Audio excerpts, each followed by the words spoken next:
Good morning class, this is your EVS class for class 5th. So take out your book.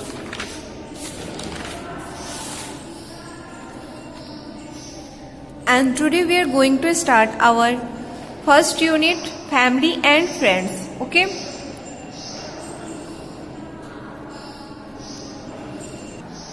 जिसमें हमारा first chapter है relationships and migration, which is given on page number 5. So open page number 5. Okay, and here is your page number 5 and your chapter number 1, relationships and migration, means संबंध और प्रवास. Okay, सो आज हम लोग संबंध और प्रवास के बारे में स्टडी करेंगे. So let's start. Families consist of many members. परिवार में कई सदस्य होते हैं. Some members live with us in our home and we interact with them every day. और कुछ सदस्य हमारे घर में हमारे साथ रहते हैं और हम उनसे क्या करते हैं, रोज बातचीत करते हैं, एक दूसरे से इंटरेक्ट रहते हैं. Other family members live away from our home and we meet them only on occasions. और कुछ लोग ऐसे होते हैं, परिवार के अन्य सदस्य हमारे घर से दूर रहते हैं और हम उनसे केवल अवसरों पे मिलते हैं, किसी ओकेजन पे ही मिलते हैं. Few family members are also there who live very far from us and we only hear about them from our parents और अदर रिलेटिव्स. और कुछ लोग ऐसे होते हैं जिनके बारे में हम कैसे जानते हैं, अपने रिलेटिव्स के बारे में ही उनके बारे में सुनते हैं. कुछ परिवार के सदस्य भी हैं जो हमसे बहुत दूर रहते हैं और हम केवल उनके बारे में अपने माता पिता या अपने रिश्तेदारों से सिर्फ उनके बारे में सुनते हैं. ओके, नेक्स्ट पॉइंट क्या है, a family tree.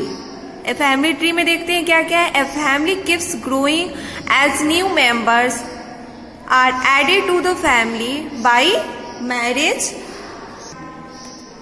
Birth and adoption. एक परिवार बढ़ता रहता है क्योंकि शादी की वजह से, या जब कोई बेबी जन्म लेता है या किसी बच्चे को गोद लिया जाता है, इसलिए मतलब परिवार में नए सदस्य जुड़ते हैं. It also becomes smaller when there is a loss of member due to migration और डेथ. और क्या होता है, प्रवासी और मृत्यु के कारण किसी सदस्य की हानि होने पर भी क्या होता है, ये छोटा हो जाता है. ओके, नेक्स्ट क्या है, लिविंग इन अ फैमिली. परिवार में रहना. Some family choose to live together in their ancestral home in which many generations have lived before them. कुछ परिवार अपने पुश्तैनी घर में एक साथ रहना पसंद करते हैं जिसमें कई पीढ़ियां पहले भी रह चुकी है. Sometimes families also divided a large ancestral house and decide to live as nuclear families in different portions of the house. कभी कभी परिवार एक बड़े पैतृक घर को भी विभाजित करते हैं और घर के विभिन्न हिस्सों में क्या परिवारों के रूप में रहने का फैसला करते हैं. ओके, एक पार्ट में, अलग अलग पार्ट में रहने का फैसला करते हैं. Both types of families fulfil the needs of their members. दोनों प्रकार के परिवार अपने सदस्यों की जरूरतों को क्या करते हैं, पूरा करते हैं. नेक्स्ट क्या है, फैमिली स्किल्स. पारिवारिक कौशल. Every member in the family has a special quality that makes him her important. परिवार के प्रत्येक सदस्य में एक विशेष गुण होता है जो उन्हें क्या करता है, महत्वपूर्ण बनाता है. They differ in their looks, behavior and habits. वे अपने रूप, व्यवहार और आदतों में क्या होते हैं, भिन्न होते हैं. We must respect them for what they are and for the skills they have. हमें उनके लिए क्या करना चाहिए, उनका सम्मान करना चाहिए कि वे क्या है और उनके पास जो कौशल है. ओके, सबके पास अलग अलग हैबिट्स हैं, अलग लुक्स हैं, उनके बिहेवियर अलग है, उसने हमें क्या करना चाहिए, एक्सेप्ट करना चाहिए और रेस्पेक्ट करना चाहिए उनके बिहेवियर एंड हैबिट्स के साथ। ओके, नेक्स्ट क्या है, माइग्रेशन। माइग्रेशन मीन्स प्रवास। The movement of people from one place to another is known as migration. लोगों को एक स्थान से दूसरे स्थान पर जाना प्रवास के रूप में जाना जाता है। Okay, people move from place to place not only if they have transferable jobs but there are many other reasons of migration too. लोग न केवल स्थान से स्थानांतरित होते हैं, अगर वो एक जगह से दूसरे जगह पे किस लिए जाते हैं, लोग जॉब अगर ट्रांसफर हो जाता है, अगर वो कोई जॉब कर रहे हैं उनका ट्रांसफर हो जाता है, इस वजह से उन्हें क्या होता है, दूसरी जगह पर जाना पड़ता है। और इसमें क्या दिया है कि people move from place to place not only if they have transfer. जब उनका जॉब के लिए ट्रांसफर होता है उसके लिए उन्हें दूसरी जगह पर जाना पड़ता है, सिर्फ यही माइग्रेशन नहीं है, इसके और भी रीजन्स हैं जो माइग्रेशन है, मतलब इसके और भी कारण हैं। In village there are lesser job opportunities than in the cities.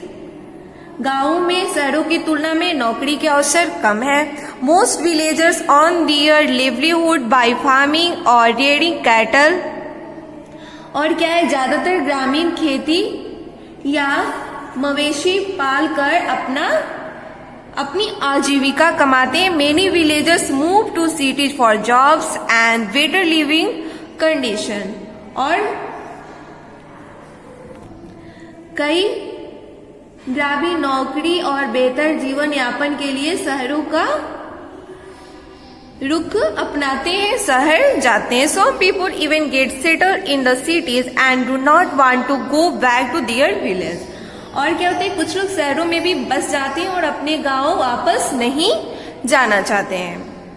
There are many such people who have migrated from village in metro cities like Delhi, Mumbai, Kolkata and Chennai.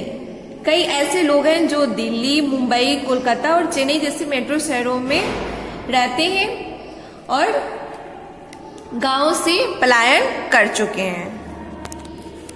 Next क्या है, इमिग्रांट्स मीन्स उत्प्रवासी। अब ये देखते हैं इमिग्रेंट्स क्या है, people who move out of their native country to live in another country are called immigrants. Immigrants क्या है, जो लोग किसी दूसरे देश में रहने के लिए अपना जो नेटिव प्लेस है, उनका जो मूल देश है, उससे बाहर जाते हैं, उन्हें क्या कहते हैं, इमिग्रेंट्स, उत्प्रवासी कहते हैं। नेक्स्ट क्या है, इमिग्रेंट्स अप्रवासियों।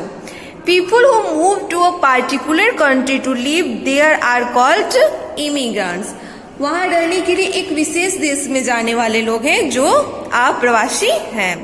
नेक्स्ट क्या है, refugees means शरणार्थी। Sometimes when there is a war, people escape from their own country to look for a safer shelter. कभी कभी जब युद्ध होता है तो लोग अपने ही देश से सुरक्षित आश्रय की तलाश में क्या करते हैं, भाग जाते हैं। Sometimes they are forced to leave their own country. Such people are called refugees. कभी कभी वे अपने ही देश को छोड़ने के लिए क्या हो जाते हैं, मजबूर हो जाते हैं। जब कभी आपदा आती है, बाढ़ आते हैं, तो हमें क्या होता है, दूसरे जगह में, दूसरे कंट्री में जाना पड़ता है अपने कंट्री को छोड़ के। सच पीपुल आर कॉल्ड रिफ्यूजी। और ऐसे लोग को शरणार्थी कहा जाता है जो दूसरे देश में अपने शरण लेने के लिए जाते हैं। ओके, जो किसी आपदा वगैरह के कारण अपना देश छोड़ना पड़ता है, दूसरे जगह में शरण लेने के लिए जाना पड़ता है, वो क्या कहलाते हैं, रिफ्यूजीज। ओके, नेक्स्ट क्या है, डिमोलिशन मीन्स गंदी बस्ती। Slums dwellers are the biggest victims of demolition. इसमें क्या है, झुग्गी झोपड़ी में रहने वाले लोग सबसे ज्यादा विध्वंस के शिकार होते हैं। The government destroys their illegal dwelling, और सरकार उन्हें अवैध आवास को क्या करती है, नष्ट कर देती है। However the people who live in slums are used to such demolitions. Okay, हालांकि झुग्गी झोपड़ी में रहने वाले लोगों को ऐसे विध्वंस के लिए क्या किया जाता है, इस्तेमाल किया जाता है। They are mostly poor people and villagers who have migrated from village to city. वे ज्यादातर गरीब लोग और ग्रामीण होते हैं जो गांव से शहरों की ओर पलायन कर गए हैं। Okay, they get work involving manual labour in the city and live in their temporary homes at slums. उन्हें शहर में मैनुअल श्रम से जुड़े काम मिलते हैं और झुग्गी झोपड़ियों में अपनी अस्थायी घरों में क्या करते हैं, रहते हैं। After demolition they move elsewhere and form new slums. उसके बाद विध्वंस के बाद वे क्या करते हैं, जब उनके झुग्गी झोपड़ियों को नष्ट कर दिया जाता है तो वे कहीं और चले जाते हैं और नई झोपड़ी का निर्माण करते हैं। Today the government is putting in efforts to resettle the slum dwellers and provide them healthy living condition.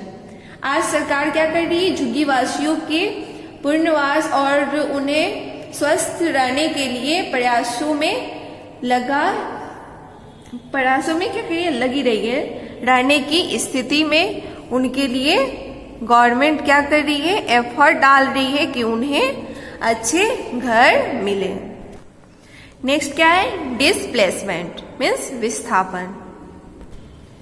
Demolition of kutcha and pucca houses by natural calamities lead to displacement that is shifting of home. जो कच्चे और पुच्चे मकानों की प्राकृतिक आपदाओं में ध्वस्त हो जाते हैं, उनका क्या होता है, विस्थापन होता है, जो कि घर की शिफ्टिंग है। People who are displaced and do not have another home are provided support by the government in refugees camps. जो लोग विस्थापित हैं और जिनके पास दूसरा घर नहीं है, उन्हें सहायता प्रदान की जाती है। शरणार्थी शिविरों में कौन करता है, ये गवर्नमेंट द्वारा उनको सहायता प्रदान की जाती है। डिस्प्लेसमेंट में ऑल्सो बी मैन मेड। विस्थापन भी क्या है, मानव निर्मित हो सकता है। Many families are displaced when their homes and lands are taken away by the government to create free space for metro, rail track, road construction etc। कई परिवारों को विस्थापित किया जाता है जब उनके घरों और जमीनों को सरकार द्वारा मेट्रो, रेल ट्रैक, सड़क निर्माण आदि के लिए मुफ्त स्थान बनाने के लिए ले लिया जाता है। Dam construction also causes people to move to other areas as their house and land are submerged in the water. बांध निर्माण भी लोगों को अन्य क्षेत्रों में स्थानांतरित करने का कारण बनता है, क्योंकि उनका घर और जमीन पानी में डूबे हुए हैं। ओके, सो ये था आपका chapter number 1 relationship and migration, जिसमें हमने संबंध और प्रवास के बारे में अध्ययन किया। आई होप आप लोगों को अच्छे से समझ में आ गया। सो इसे आप लोग लर्न कीजिए।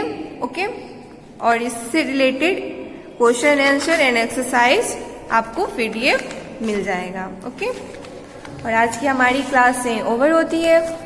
Thank you.